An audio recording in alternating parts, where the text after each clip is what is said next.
तो कहानी साल 1812 से शुरू होती है। इमेजिनेट करो, आप इंग्लैंड के नोटिंघम शहर के पास एक जंगल में खड़े हैं। रात का अंधेरा है, ठंडी हवा चल रही है और आपके पास हजारों गुस्से से भरे हुए मजदूर खड़े हुए हैं। जी हाँ, उनके हाथों में बड़े बड़े हथौड़े हैं, चेहरे पर डर और गुस्सा है और उनकी आंखों में एक आग जल रही है, बदले की आग। ये वो लोग हैं जो टेक्सटाइल इंडस्ट्री में कपड़ा बुनने का काम करते थे, जिन्होंने सालों लगा दिए अपनी कपड़ा बुनने की स्किल को मास्टर करने के लिए। लेकिन आज वो अपनी उन फैक्ट्रीज पर हमला करने जा रहे हैं। क्यों? क्योंकि फैक्ट्री ऑनर ने कुछ नई मशीन्स इंट्रोड्यूस की हैं जो इन मजदूरों का थोड़ा बहुत काम खुद कर सकती है। और ये मशीन्स थी stocking frames and gig mills, जो इन मजदूरों के मुताबिक उनकी रोजी रोटी छीन रही है। ये लोग फैक्ट्रीज के दरवाजे तोड़ते हैं, मशीन्स को अपने हैमर से स्मैश कर देते हैं और फैक्ट्री ओनर को धमकी भरे लेटर्स भेजते हैं जो एक लीडर के नाम से साइन किए गए हैं, जनरल नेड लुड। दोस्तों, ये कहानी किसी मूवी की नहीं है, ये हिस्ट्री का एक रियल इवेंट है जिसे हम लडाइट मूवमेंट के नाम से जानते हैं। लडाइट शब्द आज के दौर में उन लोगों के लिए यूज किया जाता है जो टेक्नोलॉजी से नफरत करते हैं या पुराने ख्यालों के होते हैं। लेकिन सच्चाई ये है कि वो लोग टेक्नोलॉजी के खिलाफ नहीं थे, वो इस इकोनॉमिक इनजस्टिस के खिलाफ थे जो वो मशीन्स उनके साथ कर रही थी। उन्हें डर था कि अगर मशीन्स आ गई तो उनकी स्किल्ड लेबर की वैल्यू खत्म हो जाएगी, जीरो हो जाएगी, उन्हें कम सैलरीज पे काम करना पड़ेगा और उनके परिवार भूखे मर जाएंगे। गवर्नमेंट ने उन्हें सप्रेस करने के लिए, दबाने के लिए आर्मी भेजी। मशीन तोड़ने को कैपिटल क्राइम बना दिया, यानी सजाए मौत, और कई लडाइट्स को फांसी पर लटका दिया गया। वाह! आज 200 साल बाद हम फिर से उसी मोड़ पर खड़े हैं, लेकिन इस बार मशीन्स स्टॉकिंग फ्रेम्स नहीं हैं, इस बार मशीन्स हैं robotic arms and artificial intelligence. और जो इंडस्ट्री आज सबसे ज्यादा डर के साए में है वो है manufacturing industry, specially robotic arms को लेकर। आज हर सीएनसी ऑपरेटर, हर मशीनिस्ट और हर मैन्युफैक्चरिंग मैकेनिकल इंजीनियर स्टूडेंट के दिमाग में एक ही सवाल घूम रहा है, क्या रोबोट्स मेरी जॉब खा जाएंगे? क्या आने वाले 5 से 10 साल में फैक्ट्रीज में सिर्फ मशीन्स होंगी और इंसानों की जरूरत खत्म हो जाएगी? क्या हम एक यूजलेस क्लास बनने जा रहे हैं? क्या इस टाइम प्रोग्रामिंग सीखने का फायदा है भी या नहीं? आज के इस वीडियो में हम जानेंगे इस सवाल का जवाब। हम डेटा देखेंगे, हिस्ट्री को एनालाइज करेंगे, इकोनॉमिक्स के प्रिंसिपल्स को समझेंगे और ग्राउंड रियलिटी पर जाके देखेंगे कि आखिर मैन्युफैक्चरिंग इंडस्ट्री में चल क्या रहा है। Artificial intelligence is coming for your job. AI is going to replace you. In just a few years, we'll all be out of work. Amazon is pushing forward with a plan to use robots to do 600,000 jobs that humans would normally do.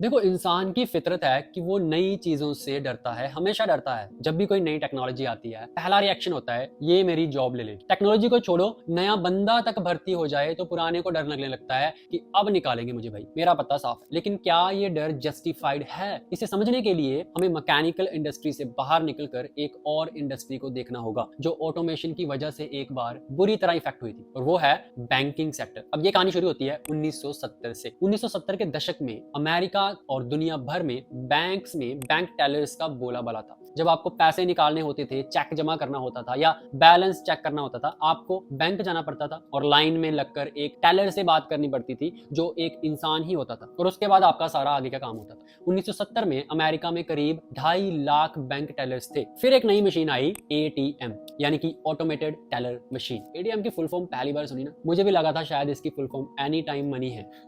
तो ये machine वो सब कर सकती थी जो एक Taylor करता था, कैश देना, डिपॉजिट लेना। इकोनॉमिक्स और एक्सपर्ट्स ने अंदाजा लगाना शुरू कर दिया कि अब बैंक टेलर्स की जॉब खत्म हो जाएगी। भाई लॉजिक सिंपल था, अगर एक मशीन 24 घंटे बिना थके काम कर सकती है और सैलरी भी नहीं लेती तो बैंक ऑनर्स इंसानों को क्यों हायर करेंगे? लेकिन क्या हुआ? क्या टेलर्स की जॉब खत्म हो गई? बिल्कुल नहीं, इनफैक्ट इसका उल्टा हुआ। अब बताता हूँ कैसे। 1970 से लेकर 2010 तक जब एटीएम्स हर गली गली नुक्कड़ नुक्कड़ पर लग गए, अमेरिका में बैंक टेलर्स की संख्या 2.5 लाख से बढ़कर 5 लाख हो गई, यानी डबल। सोचिए, जिस मशीन को बनाया गया था टेलर्स को रिप्लेस करने के लिए, जानिए उसके आने के बाद टेलर्स की जॉब डबल हो कैसे गई। इस किस्से को नाम दिया गया था द एटीएम पैराडॉक्स। अब इसके पीछे का कारण समझना बहुत जरूरी है अगर आप एक मैन्युफैक्चरिंग या सीएनसी ऑटोमेशन को समझना चाहते हैं। हुआ ये कि एटीएम ने बैंक ऑपरेट करने की कॉस्ट को कम कर दिया, बहुत ही ज्यादा कम। पहले एक बैंक ब्रांच खोलना बहुत महंगा था क्योंकि आपको बहुत सारे टेलर्स हायर करने पड़ते थे सिर्फ कैश गिनने के लिए। लेकिन एटीएम आने के बाद बैंक कम स्टाफ के साथ भी ब्रांच चला सकते थे। जब ब्रांच खोलना सस्ता हो गया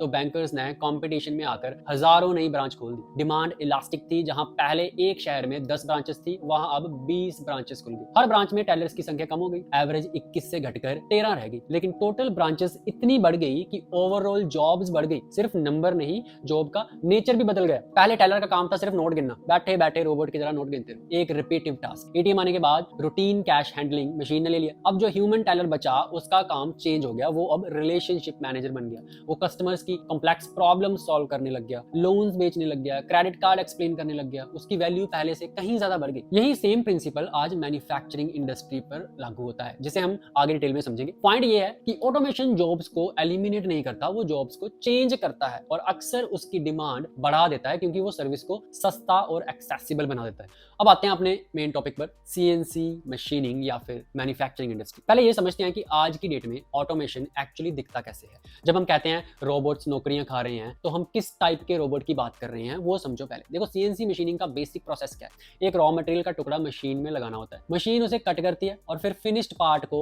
बाहर निकालना होता है। ट्रेडिशनली ये काम एक ह्यूमन ऑपरेटर करता है। ऑपरेटर दरवाजा खोलता है, पुराना पार्ट निकालता है, हवा मारकर चिप साफ करता है, नया पार्ट लगाता है, क्लैंप टाइट करता है, दरवाजा बंद करता है और साइकिल स्टार्ट का बटन दबाता है। ये है नॉर्मल सिनेरियो। इसे कहते हैं मशीन टेंडिंग या फिर लोडिंग अनलोडिंग भी कहते हैं हमारी जेनरिक लैंग्वेज में। अब इंडस्ट्री में एंट्री मारी इंडस्ट्रियल रोबोट्स ने। कंपनी जैसे फानुक हो गई, कुका हो गई, यूनिवर्सल रोबोट्स एंड यासाकावा ने ऐसे रोबोट्स बनाए हैं जो ये लोडिंग अनलोडिंग का काम आराम से कर सकते हैं 24 घंटे। ये रोबोट टिपिकली 6 एक्सिस आर्म्स होती हैं जो इंसान के हाथ की तरह मूव कर सकती हैं, लेकिन बहुत ज्यादा प्रिसीशन और बहुत ज्यादा ताकत के साथ। अब यहाँ पे आपको एक और बहुत जरूरी टर्म समझाता हूँ, लाइट्स आउट मैन्युफैक्चरिंग क्या होती है। इसका मतलब है कि एक ऐसी फैक्ट्री जहां लाइट्स बंद कर दी जाती हैं, दरवाजे लॉक कर दिए जाते हैं और अंदर अंधेरे में रोबोट्स चुपचाप काम करते रहते हैं। इंसान घर जाकर सो रहा होता है और रोबोट्स पूरी रात पार्ट बना रहा होता है। सुनने में ये फिर से थोड़ा डरावना लगता है, ऐसा लगता है कि यार इंसान की तो जरूरत नहीं है ना, फिर रोबोट्स चल रहे हैं और हम घर पे आके पड़े।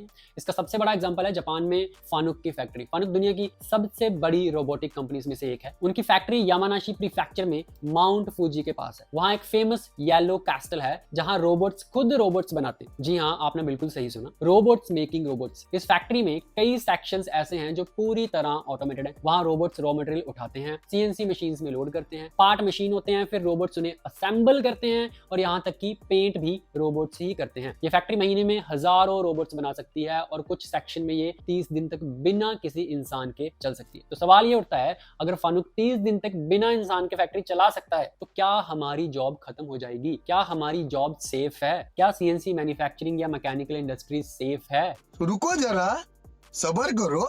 अब बात ऐसी है, इन रोबोट्स के पास हाथ हैं, आंखें भी हैं, सेंसर जो हैं वो उनकी आंखें ही हैं, लेकिन इनके पास दिमाग नहीं है। ये रोबोट्स वही करते हैं जो इन्हें प्रोग्राम किया जाता है। एग्जांपल, अगर एक छोटा सा मेटल का चिप गलत जगह फंस गया या अगर रॉ मटेरियल का साइज थोड़ा सा भी ऊपर नीचे हो गया तो रोबोट कंफ्यूज हो जाता है। वो या तो गलती करेगा या वहीं रुक जाएगा या कहीं मशीन ठोक देगा। लाइट्स आउट मैन्युफैक्चरिंग सुनने में फैंसी लगता है, लेकिन रियलिटी में ये बहुत मुश्किल है। इसके लिए प्रोसेस रिलायबिलिटी 99.99% होनी चाहिए, जो कि फिलहाल नामुमकिन है। अब एक और कॉन्सेप्ट समझो, ओरिंग प्रिंसिपल। इस प्रिंसिपल के मुताबिक प्रोडक्शन चेन में जितनी ज्यादा ऑटोमेशन आती है वहां जो लोग होते हैं उनकी वैल्यू उतनी ही बढ़ जाती है। एग्जांपल के लिए, अगर एक रोबोट 1000 पार्ट बना रहा है और प्रोग्रामर बंदे ने कोड में एक छोटी सी गलती कर दी तो वो 1000 के 1000 पार्ट स्क्रैप हो जाएंगे ऑन द स्पॉट। इसका मतलब उस प्रोग्रामर की जो जिम्मेदारी है ना वो और ज्यादा बढ़ गई है, उसकी इंपॉर्टेंस पहले से कहीं ज्यादा हो गई है। अगर वहीं पे कोई ऑपरेटर ऑपरेट कर रहा होता, वो 50 पार्ट बनाने के बाद इन्फॉर्म कर देता कि भाई कुछ तो गलती है। रोबोट्स इन्फॉर्म नहीं करेंगे। लेकिन इसका मतलब ये नहीं है कि ऑटोमेशन बिल्कुल जीरो है। ऑटोमेशन के कुछ फायदे भी हैं, इंसानों को भी, ऑपरेटर्स को भी। सीएनसी मशीनिंग में ऑपरेटर का काम ज्यादातर एक ही होता है, पार्ट को हजारों बार लोड करना और अनलोड करना।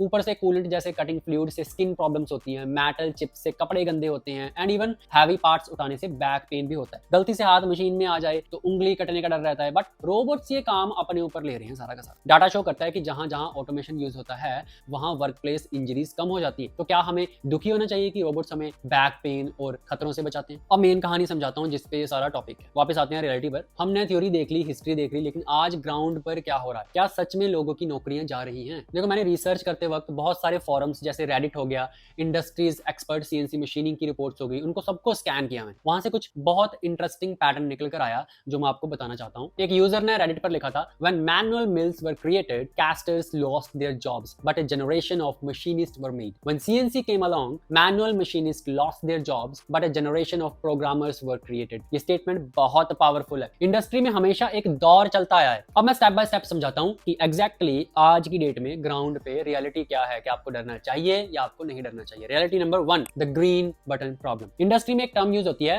Green button pusher. ये वो ऑपरेटर्स हैं जिनका काम सिर्फ पार्ट लोड करना और हरा बटन दबाना। सच्चाई ये है कि ये जॉब्स खतरे में हैं पूरी तरह। इन जॉब्स को इंडस्ट्री वाले वैसे ही पसंद नहीं करते। एम्प्लॉयर्स का कहना है कि भाई कोई भी इंसान 8 घंटे तक ये काम करके खुश नहीं रह सकता। लोग बोरियत के मारे नौकरी छोड़ देते हैं। रोबोट्स इन जॉब को सबसे पहले रिप्लेस करेंगे। लेकिन क्या ये बुरी बात है? बिल्कुल भी नहीं। ऐसा खचपच भरा काम इंसानों को वैसे ही नहीं करना चाहिए। Reality number 2, the skill gap. आपको लग रहा होगा कि बात तो वही आ गई ना, अब नौकरियां कहां से आएंगी फिर? लेकिन मैन्युफैक्चरिंग रिपोर्ट्स कुछ और ही कह रही हैं। मेरा खुद का एक्सपीरियंस है ये। अमेरिका और यूरोप में और अब इंडिया में भी एक मैसिव लेबर शॉर्टेज है। आप कह रहे हो जॉब्स नहीं है, स्किल्ड मशीनिस्ट मिल ही नहीं रहे, पुराने मशीनिस्ट रिटायर हो रहे हैं और नई जनरेशन फैक्ट्रीज में काम करना ही नहीं चाहती। कंपनीज रोबोट्स इसलिए नहीं लगा रही क्योंकि वो सस्ते हैं, वो इसलिए लगा रहे हैं क्योंकि उन्हें इंसान मिल ही नहीं रहे मशीन चलाने के लिए। रिसर्च करते टाइम मैंने एक ऑनर का कमेंट पढ़ा था कि skilled labour is increasingly hard to find. इसका मतलब है कि अगर आपके पास स्किल है, अगर आपको प्रोग्रामिंग आती है, अगर आपको सेटअप करना आता है, तो आपकी डिमांड इतनी ज्यादा है कि आप मुंह मांगी सैलरी मांग सकते हो। मार्केट में ऑपरेटर्स की सप्लाई ज्यादा हो सकती है, लेकिन टेक्नीशियन और प्रोग्रामर्स की बहुत हैवी शॉर्टेज है। आपको ऑपरेटर माइंडसेट से निकलकर इंजीनियरिंग और प्रोग्रामर माइंडसेट में आना ही पड़ेगा। यहीं पर मैकवेदा आपकी मदद कर सकता है। मैकवेदा मैकेनिकल इंजीनियर्स के लिए एक ऐसा प्लेटफॉर्म है जो सिर्फ थ्योरी नहीं बल्कि इंडस्ट्री रेलिवेंट स्किल सिखाता है। अगर आप सीएनसी प्रोग्रामिंग सेटअप समझना चाहते हैं तो मैकवेदा के कोर्सेज आपके लिए डिजाइन किए गए हैं। ये सारे के सारे कोर्सेज ऑनलाइन हैं जो आप कहीं से भी बैठ के अटेंड कर सकते हो। लाइफ टाइम वैलिडिटी के साथ आते हैं और पूरे इंटरनेट पे सबसे ज्यादा कम प्राइस में है। तो आज ही macaveda.com पे जाएं या मैकवेदा सीएनसी क्लासेस की एंड्रॉइड ऐप डाउनलोड करें एंड सीखना शुरू करें। तो वापस आते हैं रियलिटी नंबर 3 पे, the price elasticity in manufacturing. एक रियल वर्ल्ड एग्जांपल देखते हैं माकुता माइक्रो मोल्डिंग कंपनी का। ये कंपनी छोटे छोटे प्लास्टिक और मेटल पार्ट्स बनाती है मेडिकल डिवाइसेस के लिए। इन्होंने लाइट्स आउट मैन्युफैक्चरिंग अडॉप्ट किया। क्या इन्होंने अपने वर्कर्स को निकाल दिया? नहीं। ऑटोमेशन की वजह से इनकी प्रोडक्शन कॉस्ट कम हो गई। कॉस्ट कम होने की वजह से ये ग्लोबल मार्केट में चाइना और दूसरी कंट्रीज से कंपीट कर पाया। इन्हें इतने ऑर्डर्स मिले, इन्हें प्रोडक्शन बढ़ानी पड़ी और उस बड़ी हुई प्रोडक्शन को मैनेज करने के लिए, क्वालिटी चेक करने के लिए और शिपिंग हैंडल करने के लिए इन्हें और लोगों की जरूरत पड़ी। पहले से ही वही है। ये वही एटीएम वाला लॉजिक है। जब प्रोडक्शन सस्ती हो जाती है तो बिजनेस बढ़ता है। जब बिजनेस बढ़ता है तो जॉब्स क्रिएट होती है, लेकिन वो जॉब्स फ्लोर पर लोड करने की नहीं बल्कि ऑफिस में बैठकर प्रोसेस मैनेज करने की। Reality number 4, high mix low volume challenge. ये ध्यान से सुन लो, ये बहुत जरूरी है समझना। रोबोट्स वहां बेस्ट काम करते हैं जहां पे एक ही पार्ट लाखों की तादाद में बनना हो, जैसे कार के पार्ट हो गए। लेकिन दुनिया में हजारों जॉब शॉप्स हैं जो हाई मिक्स लो वॉल्यूम काम करती है। मतलब आज 10 पीस किसी गियर के बनाए, कल 5 पीस किसी शाफ्ट के बनेंगे, फिर अगले दिन किसी और गियर का सेटअप आ जाएगा। ऐसे इन्वायरमेंट में रोबोट को बार बार प्रोग्राम करना और उसका ग्रिपर चेंज करना बहुत टाइम कंज्यूमिंग होता है। वहां पे रोबोट्स फिजिबल है ही नहीं। इंसान यहाँ रोबोट से बहुत आगे है। एक स्किल्ड मशीनिस्ट 10 मिनट में सेटअप चेंज कर सकता है, जहां रोबोट को रीप्रोग्राम करने में घंटों या फिर दिन लग सकते हैं। इसलिए जॉब शॉप्स में, जो मशीनिंग इंडस्ट्री का एक बहुत बड़ा हिस्सा है, इंसानों की जरूरत लंबे समय तक बनी रहेगी। रोबोट्स अभी इतने फ्लेक्सिबल नहीं हुए हैं कि वो इन जॉब शॉप्स में इंसानों को रिप्लेस कर पाए। सवाल ही पैदा नहीं हो। तो फाइनली देखते हैं कि क्या रिजल्ट आया। वापस आते हैं अपने सवाल पर, क्या रोबोट्स मैकेनिकल जॉब्स खा लेंगे? हाँ, अगर आपकी जॉब सिर्फ मशीन के आगे खड़े होकर बटन दबाने वाली है, वो जॉब जा रही है और शायद उससे जाना भी चाहिए। वो जॉब इंसान के लिए बनी ही नहीं। लेकिन अगर आप एक स्किल्ड मशीनिस्ट, प्रोग्रामर या फिर इंजीनियर या फिर डिजाइनर हो तो नहीं, आपकी जॉब कहीं नहीं जा रही। आपके लिए रोबोट्स आपका दुश्मन नहीं है, वो आपका टूल है। जैसे कैलकुलेटर ने मैथमेटिशियंस को रिप्लेस नहीं किया बल्कि उनकी कैलकुलेशन की स्पीड बढ़ा दी, वैसे ही रोबोट मशीनिस्ट को रिप्लेस नहीं करते बल्कि उसे सुपर मशीनिस्ट बना देते हैं। डाटा साफ है, ऑटोमेशन जॉब को खत्म नहीं करता, वो जॉब्स को अपस्किल करता है। ये हमारे ऊपर है कि हम अपग्रेड होने के लिए तैयार हैं या नहीं। फ्यूचर मैन वर्सेस मशीन का नहीं है, फ्यूचर मैन विद मशीन का है। तो मेरी एडवाइस आप सभी स्टूडेंट और फ्यूचर इंजीनियर्स को ये है, डरना बंद कीजिए और सीखना शुरू कीजिए। जी कोड सीखिए, पाइथन सीखिए, रोबोटिक काइनेमैटिक्स समझिए। अपने हाथों को गंदा होने दीजिए लेकिन अपने दिमाग को हमेशा ओपन रखिए, क्योंकि जैसा कि हिस्ट्री ने बार बार सिखाया है, चाहे वो 1812 के लडाइट्स हो या फिर 1970 के बैंक टेलर्स, टेक्नोलॉजी कभी रुकती नहीं है रोकने से। हमें उसके साथ दौड़ना पड़ता है। वीडियो पसंद आया तो लाइक जरूर करें और नीचे कमेंट करके बताएं कि आपको क्या लगता है, क्या इंडिया की फैक्ट्रीज फुल्ली ऑटोमेटेड होनी चाहिए या नहीं। अपनी राय जरूर देना। और हाँ, मैकवेदा का लिंक डिस्क्रिप्शन में है। अपने करियर को सीरियस लेने का वक्त आ गया है। मिलते हैं अगले वीडियो में एक और डीप डाइव के साथ। तब तक के लिए take care and wish you all the best.